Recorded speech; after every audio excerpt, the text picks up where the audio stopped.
Alexander Sterling stood at the floor-to-ceiling windows of his penthouse office, watching the city sprawl beneath him like a conquered kingdom. At 42, he commanded an empire worth billions, his name whispered in boardrooms across 3 continents. Yet as he adjusted his platinum cufflinks and straightened his Italian silk tie, there was an emptiness in his steel-grey eyes that no amount of success could fill. 15 years ago, he had married Elena Vasquez, not for love, but for strategy. Her father's construction company had been the missing piece in his corporate puzzle, and their union had sealed a merger that transformed both families' fortunes. It was a business transaction dressed in white silk and orange blossoms, performed before 300 guests who applauded a love that existed only on paper. Elena had been 23 then, with dark hair that caught sunlight like silk and eyes the color of warm honey. She had smiled during their wedding photos, but Alexander remembered how that smile never quite reached her eyes. He had promised himself he would keep their relationship professional, clean, uncomplicated. Physical desire was a weakness he couldn't afford, especially not with someone who was essentially a business partner. Their Beacon Hill mansion had become a museum of missed opportunities. They shared the same address, but lived separate lives, passing each other in marble hallways like polite strangers. Elena would bid him good morning at breakfast, her voice carefully neutral, before disappearing into her own world of charity galas and art exhibitions. He would nod, consumed by stock reports and acquisition plans, never noticing how her fingers trembled slightly around her coffee cup, or how her gaze lingered on him when she thought he wasn't looking. Chapter 2. Parallel Lives. The Sterling mansion operated like a well-oiled machine, with Elena and Alexander moving in carefully choreographed orbits that rarely intersected. She managed the household staff with quiet efficiency, oversaw the extensive gardens that were featured in Architectural Digest, and served as the perfect corporate wife at necessary functions. He provided for her every material need without question: unlimited credit cards, a personal stylist, access to their homes in Aspen, Martha's Vineyard, and Monaco. Elena had transformed the mansion's east wing into her personal sanctuary. Her art studio overlooked the rose garden, filled with canvases that portrayed worlds far more vibrant than her reality. She painted with a passion that Alexander glimpsed only in fleeting moments when he passed her studio door. Sometimes he would pause, watching her lose herself in color and movement, but he never entered. That would have been crossing a line he had drawn years ago. She filled her days with purpose that didn't require his attention. The Elena Sterling Foundation funded arts programs in underserved communities, and she personally mentored young artists who reminded her of the dreams she had once harbored. Her calendar was packed with board meetings, gallery openings, and fundraising events where she smiled graciously and spoke eloquently about causes close to her heart. Alexander threw himself into work with the single-minded focus that had built his empire. 18-hour days were normal. Sleeping in his office was routine. He told himself he was building their future, securing their position, maintaining the lifestyle she deserved. He never asked himself why he was working so hard to provide for someone he barely knew, or why the mansion felt more like a mausoleum than a home when she traveled to visit her sister in California or attend art residencies in Europe. Chapter 3. The Unspoken Truth. 15 years of marriage had created its own peculiar intimacy between them, not physical, but born of shared silences and unacknowledged longing. Alexander knew Elena took her coffee with 2 sugars and a splash of cream, that she preferred classical music in the mornings and jazz in the evenings, that she always read at least 3 books simultaneously.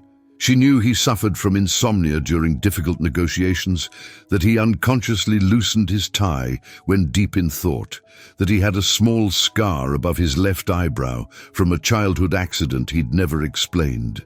They had never fought, never raised their voices, never allowed passion of any kind to disturb their carefully maintained equilibrium.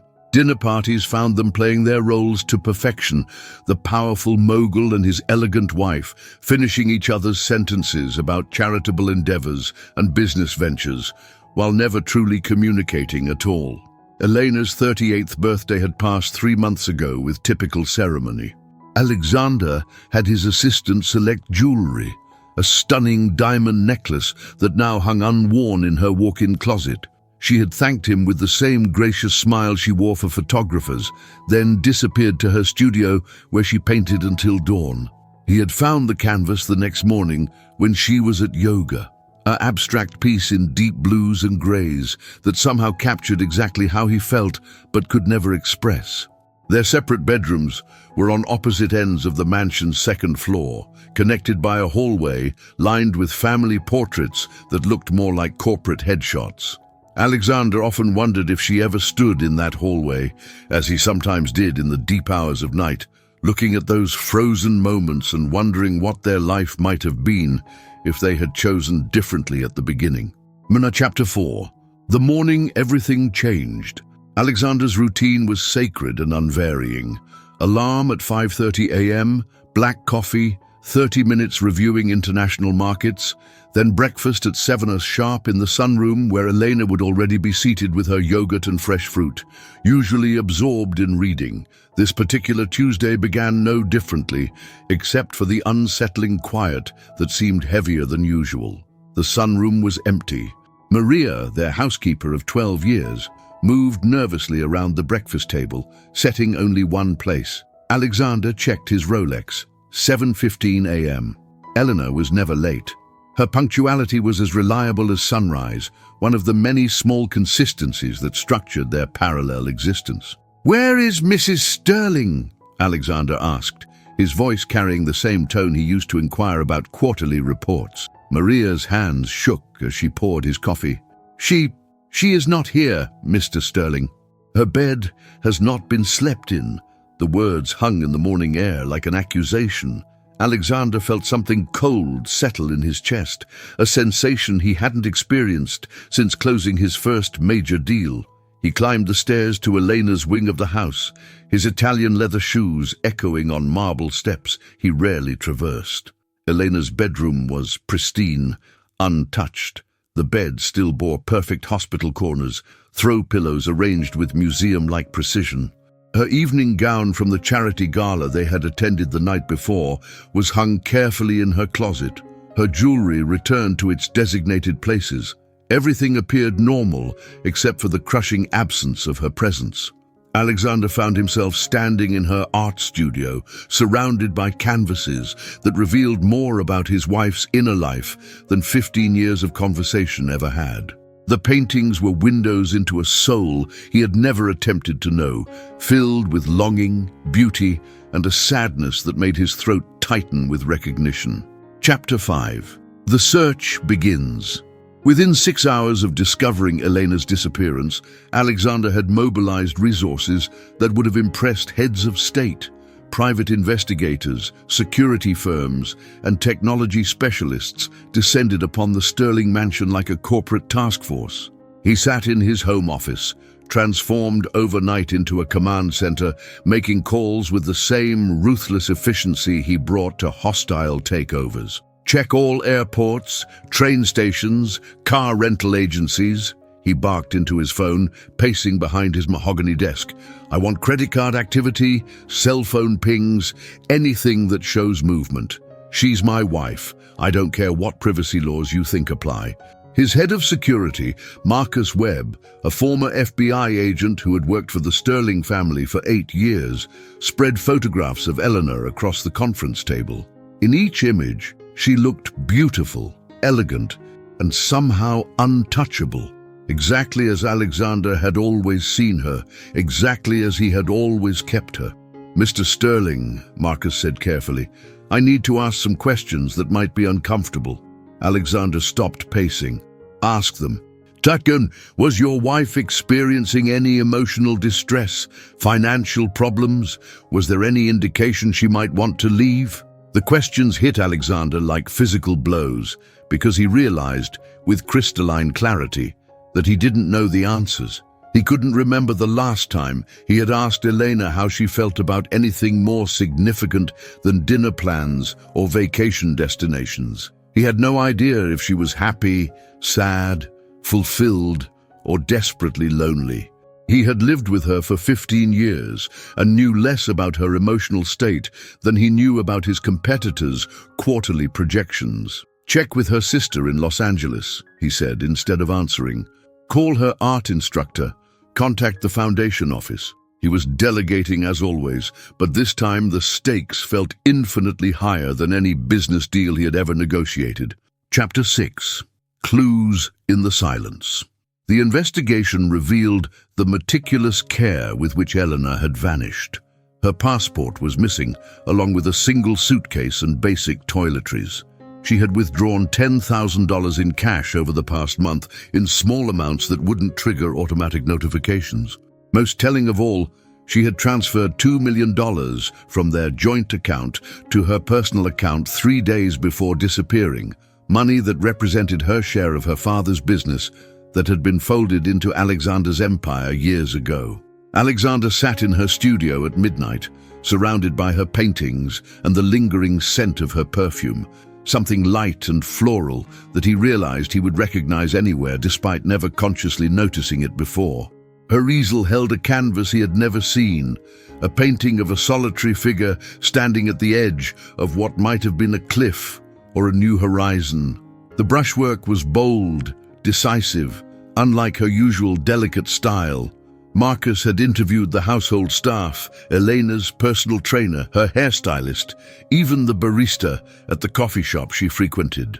The picture that emerged was of a woman who had been preparing for departure for months, possibly years.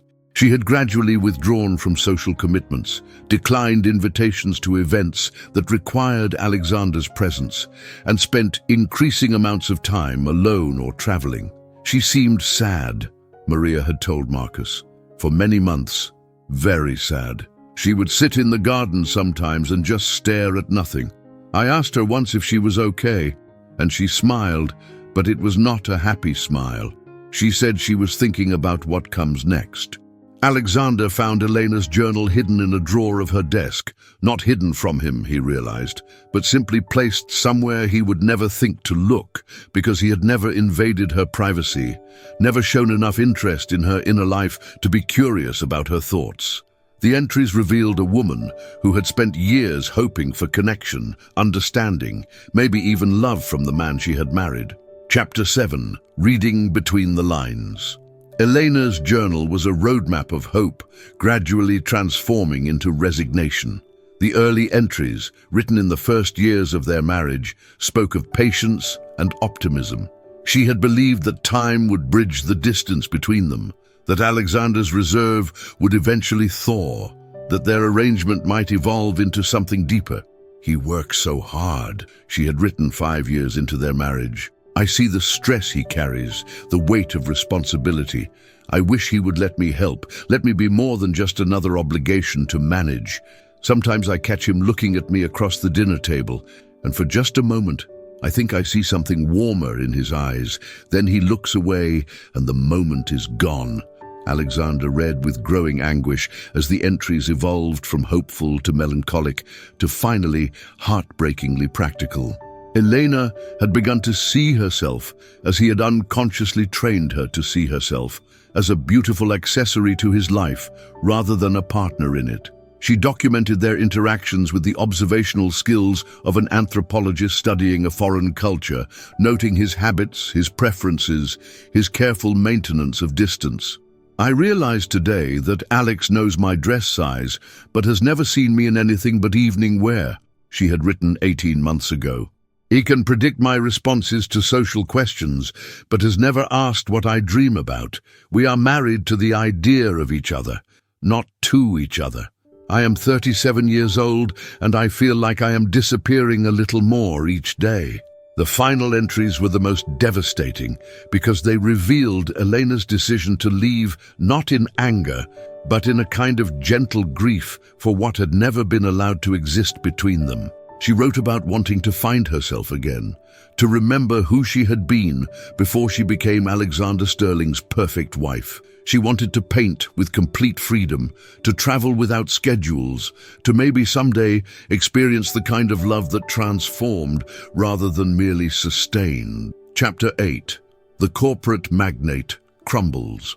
For the first time in his professional life, Alexander couldn't focus on business. Board meetings became exercises in distraction as he found himself staring out windows, wondering if Elena was watching the same sky from wherever she had gone. His assistant fielded increasingly urgent calls from investors and partners who expected his complete attention, while Alexander sat in his office rereading Elena's journal entries and trying to understand how he had become a stranger to his own wife. The private investigators had traced Elena to JFK Airport, then to a flight to Rome. The trail went cold there, lost in the labyrinth of European rail systems and cash transactions that someone planning to disappear would naturally use. Alexander had resources that could track international fugitives, but Elena wasn't running from the law. She was running from him, from their life together, from the suffocating politeness of their beautiful, empty marriage. He found himself calling her sister Carmen in Los Angeles, something he had never done in 15 years of marriage. Carmen's voice was cool, professional, unsurprised by his call. "She's not here, Alexander," Carmen said before he could ask. "And if she were, I wouldn't tell you. She's my wife." The words sounded hollow even to him. "She's been your wife for 15 years. When did you start caring where she was?" The accusation hung between them like a physical presence. Alexander wanted to defend himself, to explain that he had always cared, that he had provided for Elena, protected her, given her everything she could want. But as the words formed in his mind, they sounded like a business proposal rather than a declaration of love. And he realized that Carmen was right. He had never truly cared where Elena was, emotionally, spiritually, or even physically, beyond the requirements of their public image. Chapter 9. Discovering who she really was. Alexander began to explore the mansion with the systematic thoroughness he brought to due diligence investigations. Elena's wing had always been foreign territory to him, and now he moved through it like an archaeologist uncovering a lost civilization. Her personal library revealed interests he had never known she possessed: philosophy, travel writing, biographies of women who had challenged conventional expectations. Books were annotated in her elegant handwriting, margins filled with thoughts and questions that showed a mind far more complex than he had ever acknowledged. In her closet, he found clothes he had never seen her wear: flowing bohemian dresses, comfortable jeans, bright colors that stood in stark contrast to the neutral, elegant pieces she wore to their public appearances. There were hiking boots that showed evidence of use, suggesting adventures she had taken without his knowledge or interest. A passport revealed stamps from countries she had visited alone: India, Morocco, Peru, journeys of self-discovery he had been too busy to notice. Her desk contained correspondence with artists around the world, gallery owners who respected her work, young painters whose careers she had quietly fostered. Elena had built an entire professional identity independent of his empire, using her maiden name and her own reputation rather than trading on the sterling name. She had been successful in ways he measured success, but he had never known because he had never asked. Most painfully, he found sketches of him, dozens of them drawn over the years with an artist's careful attention to detail. She had captured him in unguarded moments, sleeping in his study after late nights, laughing at something during rare, relaxed dinners, looking thoughtful while reading in his favorite chair. The sketches revealed that she had been studying him, trying to understand him, perhaps even caring for him in ways he had never reciprocated. Alexander realized that while he had been managing Elena like another corporate asset, she had been experiencing him as a human being worthy of artistic interpretation and emotional investment. Chapter 10. The International Hunt. 3 weeks into Elena's disappearance, Alexander did something unprecedented in his career. He delegated critical business decisions to his executives and left the country. Armed with photographs, Elena's passport information, and resources that money could buy, he began searching for her personally, starting with the Rome flight that represented her last confirmed location. Rome's art community proved to be a network of passionate, protective individuals who recognized Elena's name but claimed no knowledge of her current whereabouts. Alexander found himself in galleries and ateliers, surrounded by creative people who looked at him with undisguised suspicion. His expensive suits and corporate demeanor marked him as an outsider in their world, someone who represented everything they believed, constrained artistic freedom. "You are Elena's husband?" asked Francesca, an older woman who ran a small gallery near the Spanish Steps. "She spoke of you sometimes. She said you were very successful, but very, how do you say, unreachable." Alexander felt heat rise in his chest. "Well, what do you mean, unreachable?" "She said you lived in the same house but different worlds, that you had forgotten how to see her as anything but a beautiful object in your beautiful life." The words stung because they were accurate. Alexander had treated Elena like a valuable acquisition, maintained, protected, displayed when appropriate, but never truly engaged with as a living, changing, growing person with her own needs and dreams. In Florence, he found an art instructor who remembered Elena from a workshop 6 months earlier. She was searching for something, the instructor told him. Not technique. She already had excellent technique. She was searching for permission to be herself fully. Many of my students who come from traditional situations, they must learn to paint their own truth instead of what others expect to see. Chapter 11. The trail grows warm. Alexander's search led him through art communities across Europe, Florence, Paris, Barcelona, following Elena's path like a detective tracking clues in a mystery novel. Each city revealed another piece of his wife's hidden journey toward independence, another revelation about the woman he had lived with but never truly known. In Barcelona, he found a small pension where Elena had stayed for 2 weeks, painting on plein air and exploring the city's artistic neighborhoods. The proprietor, an elderly Catalan woman named Isabella, remembered her well.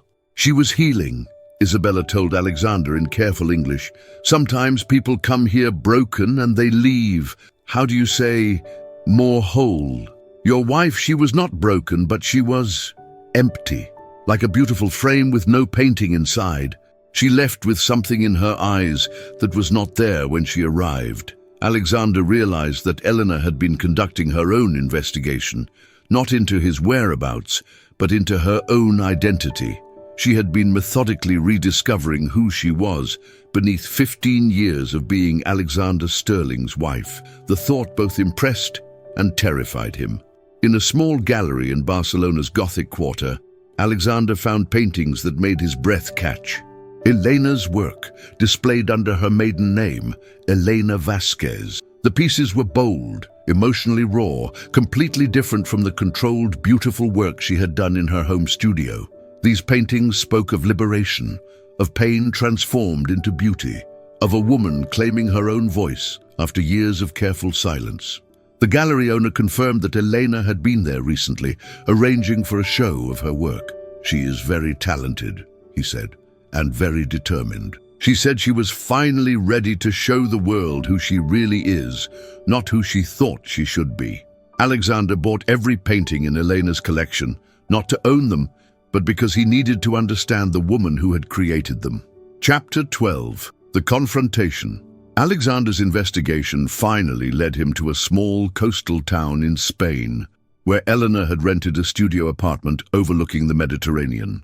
She had been there for 2 months, painting, walking on the beach, living the quiet, authentic life she had apparently been dreaming of for years. When he finally found her, she was sitting at an easel on her small balcony, painting the sunset with a freedom and joy he had never seen in her work before. "Hello, Alexander," she said without turning around when she heard his footsteps. "I wondered when you would find me." She looked different, younger somehow, despite the month of separation. Her hair was loose around her shoulders instead of arranged in the elegant style she wore in Boston. She wore a simple sundress and no makeup, and Alexander realized he had never seen her look more beautiful. "Why did you leave?" he asked, though he suspected he already knew the answer. Elena set down her brush and turned to face him. Her eyes held a sadness that made his chest tighten, but also a strength he didn't remember seeing before. "Because I was disappearing," she said simply. "Day by day, year by year, I was becoming less myself and more what I thought you needed me to be. I realized that if I didn't leave, there would eventually be nothing left of me to save." Alexander wanted to argue, to tell her she was wrong, that he had valued her, needed her, but the words died in his throat because he realized they would be lies. He had needed the idea of her, the perfect wife who made his life run smoothly and his image complete. But Elena, the person, her thoughts, dreams, fears, and desires, he had never allowed himself to need those things. "I didn't know," he said finally. "I didn't know you were unhappy." "Because you never asked," Elena replied gently. "In 15 years, you never once asked me what I wanted from life, what made me happy, what kept me awake at night. You asked me what I wanted for dinner, what charity events we should attend, where I wanted to vacation, but you never asked about me." Chapter 13. The Choice. They sat on Elena's small balcony as the Spanish sun set over the Mediterranean. Two people who had shared a life, but never shared themselves. Alexander found himself talking more honestly than he had in years, maybe ever. He told Elena about the fear that had driven him to keep distance between them, fear that caring too much would make him vulnerable, that loving her would give her power to destroy him the way his father had been destroyed when his mother left. "I thought if I kept us professional, we would both be safe," he admitted. "I could provide for you, protect you, but I wouldn't risk the kind of pain I saw my father go through." Elena listened with the patience she had always shown him, but now he recognized it as a gift rather than simply her nature. "So instead, you caused a different kind of pain," she said. "The pain of loneliness within marriage, the pain of being unseen by the person who shares your life." Alexander wanted to promise he would change, that they could start over, that he would learn to be the husband she deserved. But Elena held up her hand before he could speak. "I don't want promises," she said. "I've lived with your good intentions for 15 years. If you want me to come home, I need to see that you've already changed, that you're capable of seeing me as I actually am, not as you need me to be." She stood up and moved to her easel, where her latest painting showed the view from her balcony, simple, honest, beautiful in its lack of pretension. "I've spent 2 months learning to be Elena again, not just Mrs. Sterling. I like who I am when I'm not performing the role of your perfect wife. I want to keep her, even if it means our marriage ends." Alexander looked at his wife, really looked at her, perhaps for the first time. He saw the artist, the woman with opinions and dreams and a whole inner life he had never bothered to discover. He saw 15 years of chances he had missed, conversations they had never had, moments of intimacy he had avoided out of fear. "What would it look like," he asked slowly, "if we tried to build something real instead of just something that looked good from the outside?" Elena studied his face with the same intensity she brought to her art. "It would mean you'd have to risk actually knowing me and letting me know you. It would mean giving up control of our relationship and seeing what grows naturally between us." Alexander realized he was at the most important crossroads of his life. He could return to Boston, file for divorce, and continue building his empire alone. Or he could stay in this small Spanish town and learn to love the woman he had been married to for 15 years, but had never truly known. "I want to try," he said. "I want to learn who you are. I want you to know who I am beyond the suits and the boardrooms. I want to find out what we could be together if we stopped being afraid." Elena smiled, not the polite smile she had worn for photographers, but something real and warm and hopeful. "Then stay," she said. "Stay here with me for a while. Let's see if we can fall in love with each other."